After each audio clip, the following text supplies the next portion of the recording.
ఇప్పుడు అధికారం చేయాలని ఇష్టం ఉన్నది. ప్రజల దాకా నిధులు ఇస్తానని చెప్పిండు, ఇయ్యడేమో శాతం అయితే లేదు. ఏం చేస్తాడు చెప్పు? రాష్ట్రంలో బడ్జెట్ లేదు, అది లేదు, ఇది లేదు అంటారు.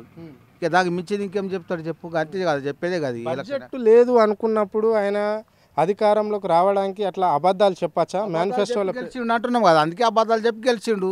ఇప్పుడు అధికారంలోకి వచ్చేటల్లకల్లా కొమ్ములు పెరిగిపోతే ఎవడేం చేస్తారు? నాకు 5 ఏళ్ళ దాకా ఓడేం చేయడం అది ఎట్లా నడుస్తుందని వాళ్ళ అంతల వాళ్ళు చేసుకుంటున్నారు, అయిపోతుంది. ప్రజలకైతే నిధులు రావట్లేదు, లేదు, అందడం లేదు. 5 ఏళ్ళ దాకా ఆయన ముఖ్యమంత్రి ఉంటుండొచ్చు, కానీ ఇంకా స్థానిక సంస్థల ఎన్నికలు ఉంటాయి, వగర చాలా ఎన్నికలు ఉంటాయి కదా కొన్ని అవన్నిటిని మరి గెటన్ అవుతాడా?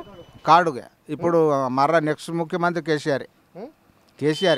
మరి స్థానిక సంస్థలు గ్రామ పంచాయతీ ఎన్నికల్లో ఎట్లుంటుంది? పంచాయతీలు అంటే మన వ్యక్తిని బట్టి కొంచెము ఓట్లు వేయగలుగుతారు, పార్టీని బట్టి కొందరు ఉంటారు, ఇక కొందరు వ్యక్తిని బట్టి కూడా ఓటు వేయగలుగుతారు.